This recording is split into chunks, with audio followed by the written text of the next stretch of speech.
Welcome back to the channel. Today we are going to have a look at the Eastern Veil Nebula, which has a designation of NGC 6992.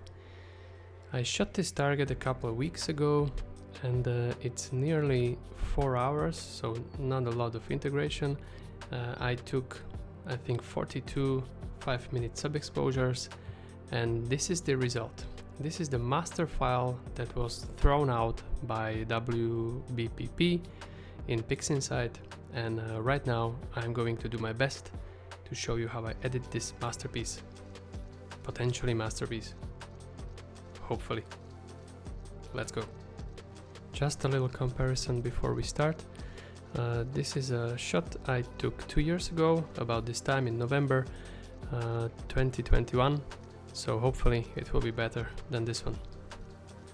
As usual, I have a couple of processes here in PixInsight that I will use to my best abilities. So I will start by renaming the master file to something easy like RGB.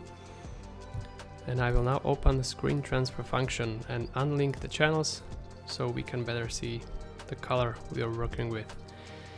So, as I did in my previous videos, I will start with dynamic background extraction, but I like to take out the stars first with StarXTerminator so I can better see where the nebula is and where it's not. So I will unscreen stars and hit the master file. Give it a couple of seconds. It should be done pretty quick. Now that the stars are out, we can see that StarXTerminator took out also some nebula detail, like something here and some region here. So this is really not great. I will try to hit the image one more time with a large overlap. Give it a couple of seconds and see if the result is better.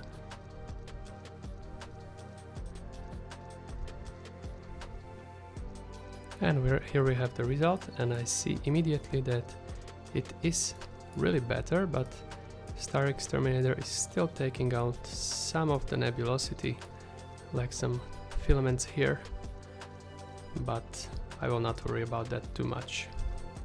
Okay, I will minimize the stars for now, and now I can clearly see where the faintest nebula is. So I will open dynamic background extraction. So I will change the sample radius to something smaller, like 30, and I will start placing the points.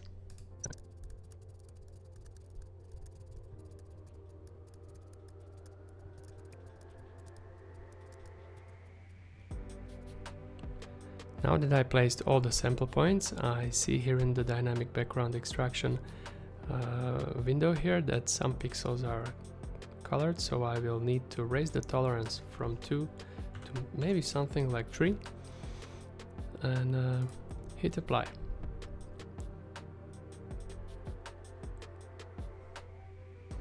Sorry, sometimes I forget to normalize.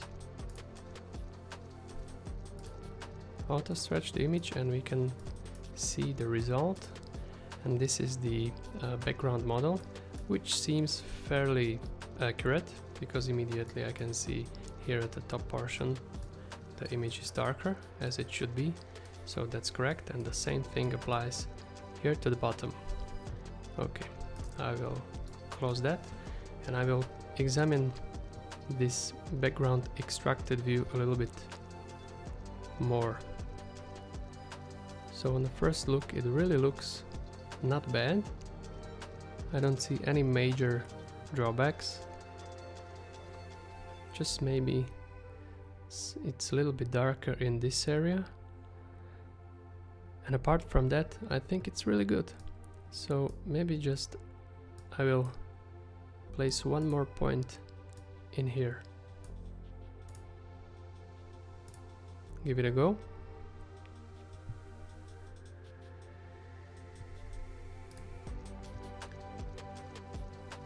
Yeah, this area is now a little bit lighter and it blends in with the background nicely.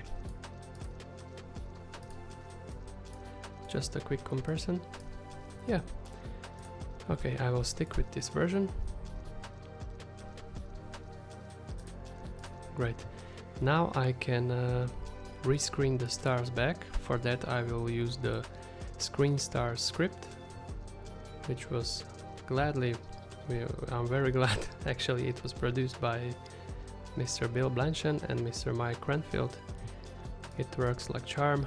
You just have to select the mode for star replacement, and the starless view is DBE1 and stars view is RGB stars, and the combined image will be RGB starry. Hit the green check mark.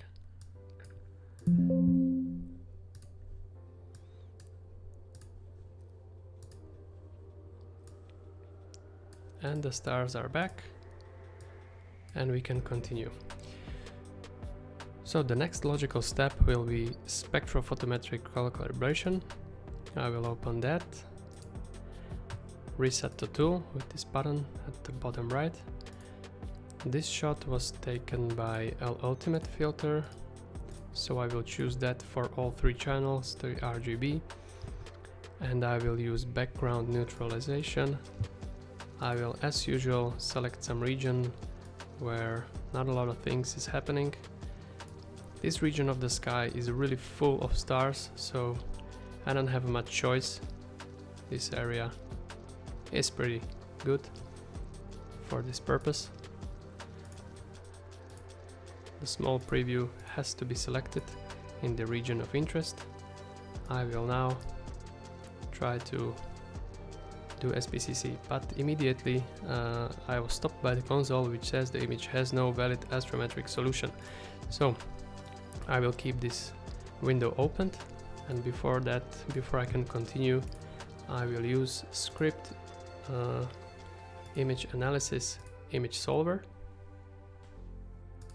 I will now search NGC 6992, hit the search button, select it from the list,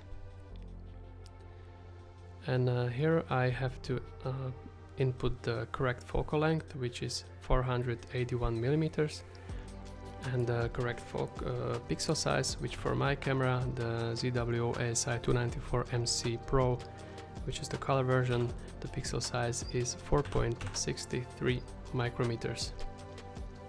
Okay, hit OK. Wait for the astrometric solution to be done.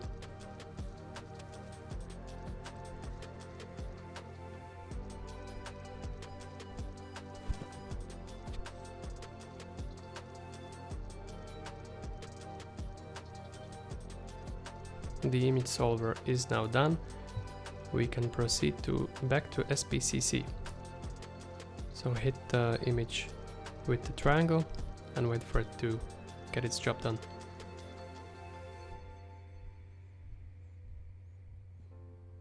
It looks good. The star color is now accurately calibrated, so we can get back to ScreenTransferFunction and link all the channels. Hit the nuke, and the colors are now accurate. I can close SPCC and delete the preview. The next logical step is BlurXTerminator.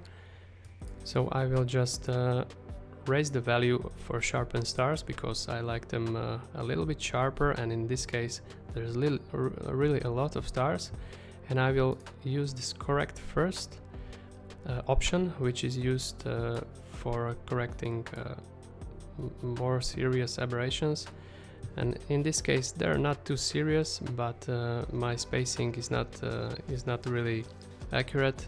The imaging sensor is a little bit close to the flattener, and it's resulting in this misshapen star in the corners, in all four of those. So I will use correct first. Hit the image with the triangle and give it a couple of seconds.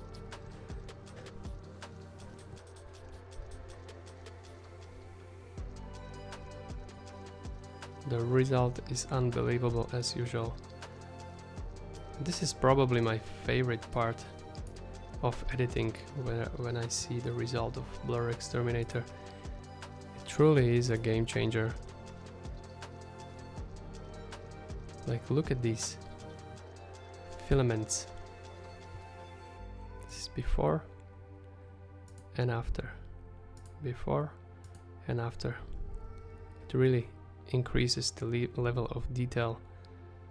It's just amazing. Okay, let's proceed. Next step is NoiseXTerminator. The default setting is 0.9 for denoise.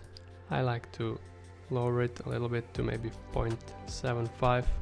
Hit the image with the triangle and let it do its magic.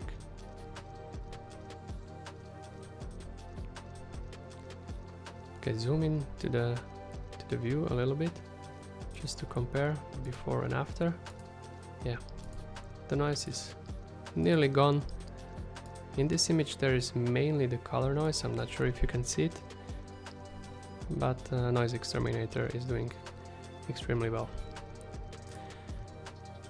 Okay, the image is still linear, as you can tell.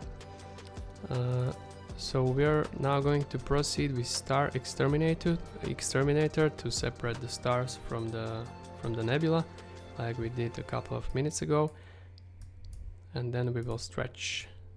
So I'm going to again use the large overlap option to avoid StarXTerminator taking out some nebula details.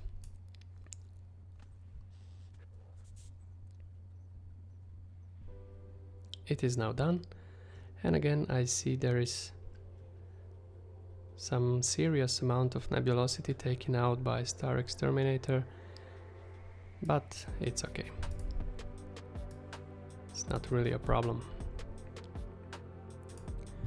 Okay, I will disable the ScreenTransferFunction and proceed to stretching. For stretching, as normally, I use GHS, which stands for GeneralisedHyperbolicStretch. I will open the real-time preview so we can better see what we're working with. Zoom into the histogram to examine where the black point is.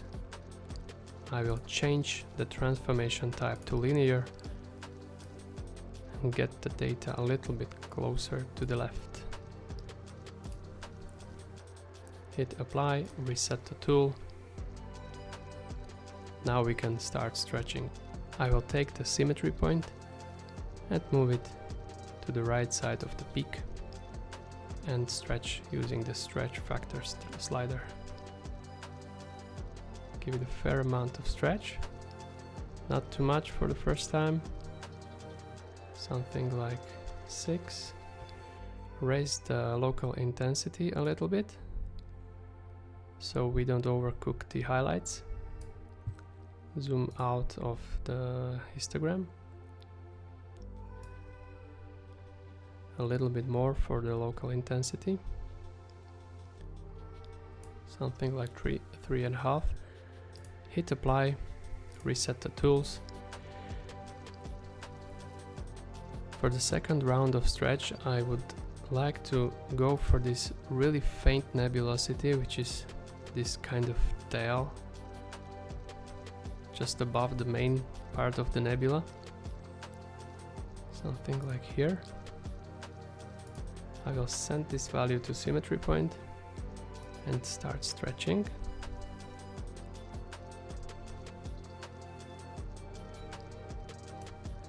Okay, a little bit of local intensity. I will play with the symmetry point.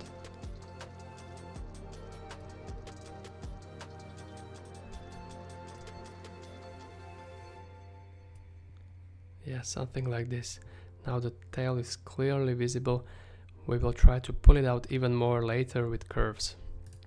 Hit apply, reset the tool. And for the last step, I would like to increase the contrast in the nebula.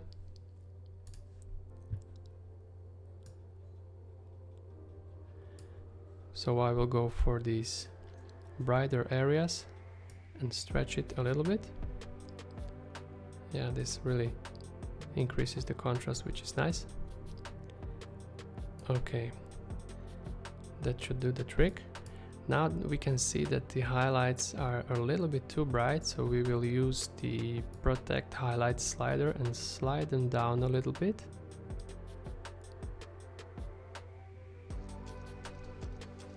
Okay, and in the same time I will protect the shadows, because here the curve I see is dripping below the linear stage, so I will just raise it just a touch to protect the shadows. Okay, a little bit more stretch maybe. Yeah, something like this. Hit apply, reset the tool, and we are done stretching. Now that the image is stretched, we will use NarrowbandNormalization process, which is again brought to us by Mr. Bill Blanchon. I will open the real-time preview. For the palette I'm using ZWO, that's perfectly good. And for lightness we will try off, preserve, or HA. HA doesn't look so good, maybe preserve or off. Yeah, off is best. We'll try to change the modes, which is changing the color. For this nebula I want to go with the blue and red. I will not mess with the yellows and oranges and stuff, not at all with the violet, just blue and red. I think it's making the most sense. Something like this. Here I can also try to boost the O3 signal, just to get a little bit more of that blue in there. Something like 1.2 looks good. Okay, close the view. Now we can proceed to maybe the most important part of editing, which is transforming the curves. Open the real-time preview, and I will try to increase the contrast a little bit. So raise the midtones just a little and lower the shadows.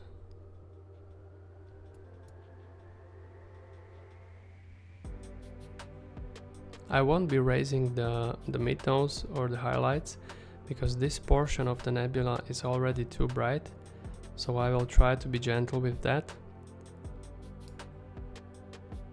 I will just leave it as it is and lower the darkest parts of the image, like this, before and after. Okay,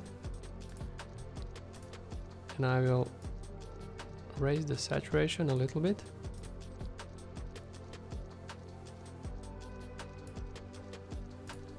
Hit apply, reset the tool, close the real-time preview. Okay, we will continue with the curves, but before that I will try to make two masks, one for the red nebulosity and one for the blue, so we can work with each one of them and edit them to taste. For that I will use the ColorMask script. This is another script that's coming with PixInsight, the base version, but this is a script you can download. I'm sure you'll find a lot of videos that describe the process. This is currently ColorMask version 1, modification number 5, and it's really easy to use.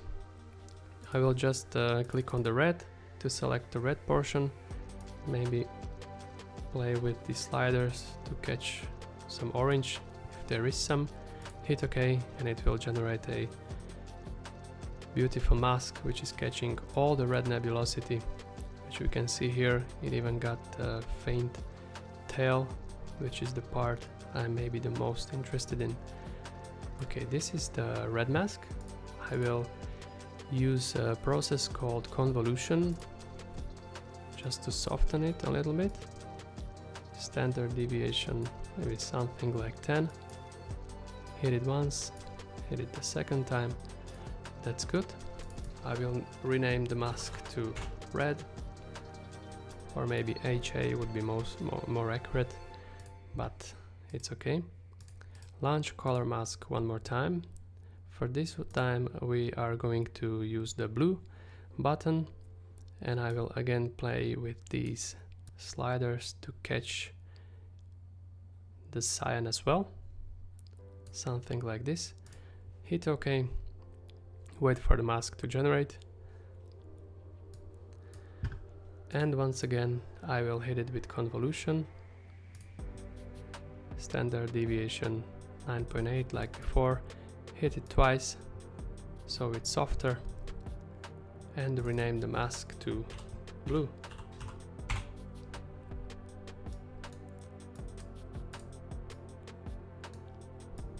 Okay, I will now grab the red mask and apply it to the main view. Here in the top menu, when I click mask, I can click this show mask option, which will unshow the mask. It is still active, and I can confirm that by looking at the identifier, which is orange, which means there is a mask active. We just don't see it. Now I will get back to curves, open the real-time preview, and now we are working just with the red portion of the nebula. And I would like to add some red to it, so the color is more prominent and more vibrant. And maybe I will reduce some of the blue from the HA signal, so it's more red. It's not going to kind of like violet tones. Yes, nice.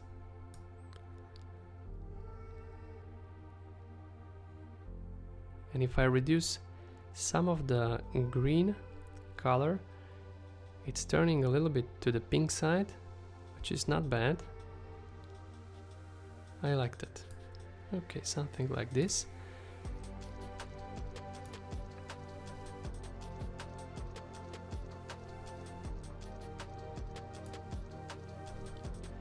And in this step I will also increase the saturation a little bit, so it really starts to pop. Hit apply, reset the tool, and maybe we can go one more step. Add some more red and reduce the green a little bit. Yeah, this is nice color. Hit apply, reset the tool, close the real-time preview, and I will now remove the mask, grab the blue mask, insert it to the main image. It didn't show because the mask is unshown. If I go to the menu and select mask, show mask, we can see that only the O3 signal is affected by the mask. We get back to curves, open the real-time preview, and I will play with the blue and green color. I will add some blue and take out some of the green to achieve a deeper blue color. Yeah, something like this. Add some saturation.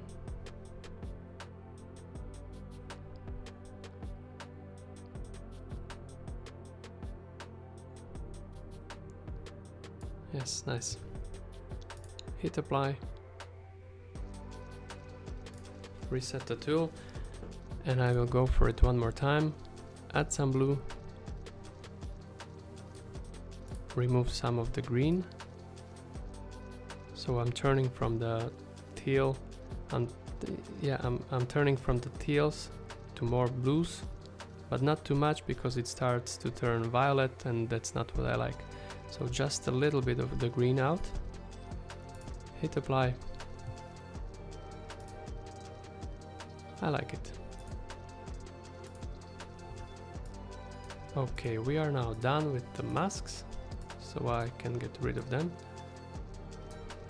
There is one more step I'd like to do, and that's increase the contrast once again, maybe the last time, and bring out the nebula more from the background and darken the background at the same step. Once again, I will try to do that this time by extracting the lightness component, by hitting this button, and we can immediately see that it's done a great job. The tail is visible, and as I said, I'm interested in this portion, so I will try to, I will remove the active mask, and I will insert this lightness mask. Come back to curves one more time, open the real-time preview, and I will play with the RGBK sliders, curves, sorry. And I will drop the shadows.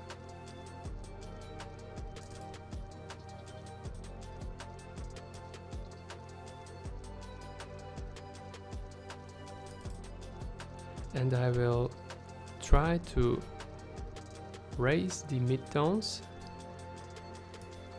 but at the same time I will lower the highlights to the base level, so it's not too much. I'll try to compare the before and after.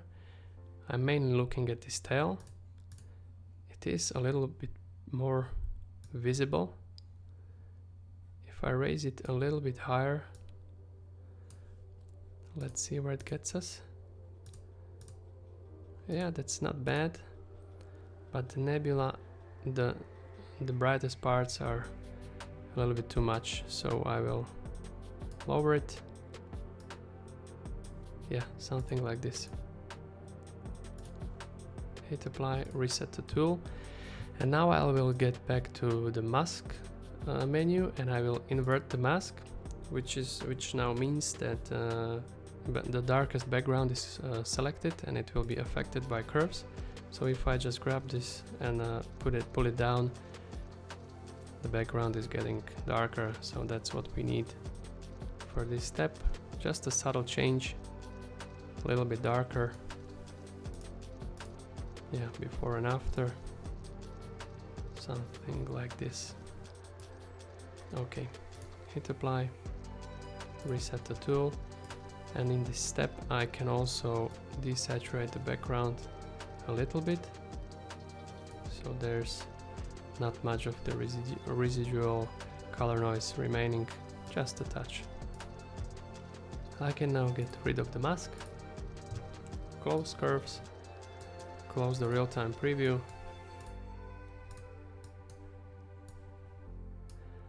and this is now our edited nebula view, which is looking nice. Maybe I will add a little bit more saturation to the red, but for this time it's completely fine. We will proceed with the stars. So for the stars view, I will disable the screen transfer function. I will open the GeneralisedHyperbolicStretch real-time preview, and for the stars we are not using the generalized hyperbolic transformation type, but I will use arcsine H. I will stretch it.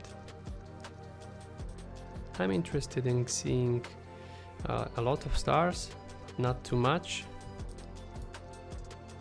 None of these stars are really big, so maybe this one is the biggest, and even its halo is not something I will have to worry about, so I will stretch in 2 steps. This is step 1, reset the tool, and stretch a little bit further. Yeah, something like this. Okay, I will play with stars a little bit more in curves. So I will raise the highlights and drop the shadows a little bit to reduce the halos, but just a touch. Yeah, this is looking nice. Apply, reset the tool, and add some saturation. Okay, something like this. Now when I close everything, I will zoom in,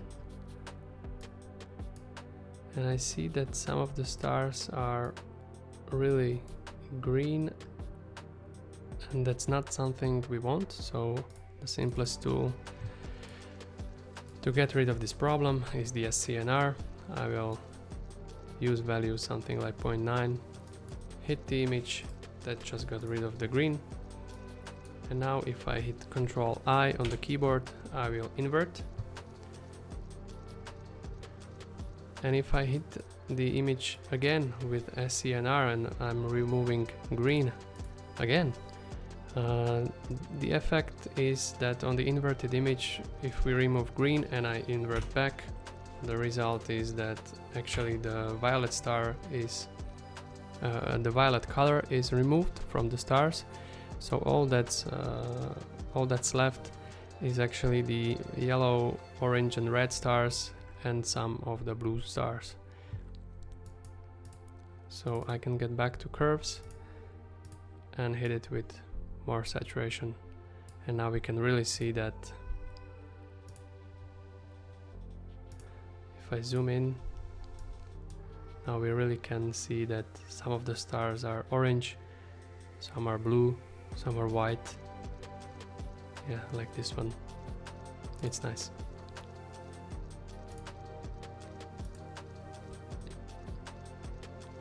I'm now done with the stars, and I will use Screen Star script again to recombine the image. So the starless view is RGB starry, this one, and stars is RGB underscore starry underscore stars. The output image will be named RGB underscore starry. Hit the green tick.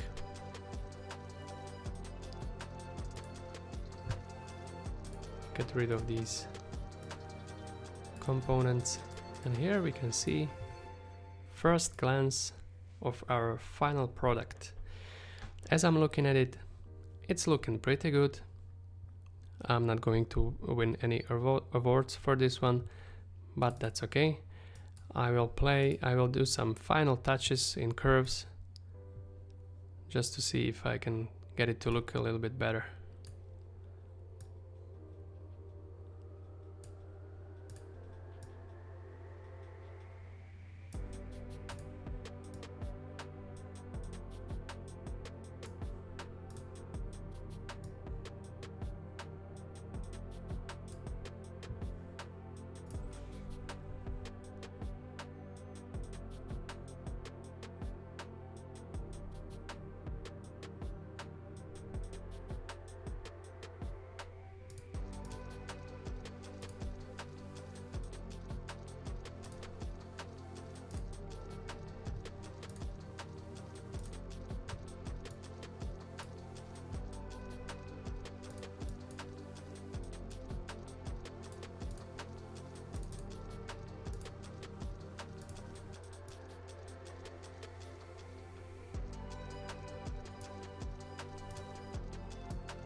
thank you if you made it this far in the video. I did my best and the image is looking really good. Just a quick comparison with my previous version from 2 years ago. This is it. So yeah, I think I made a lot of progress, which is always nice. But astrophotography is a wonderful hobby where nothing is ever perfect, so just keep looking up, keep shooting, keep posting, and clear skies to all.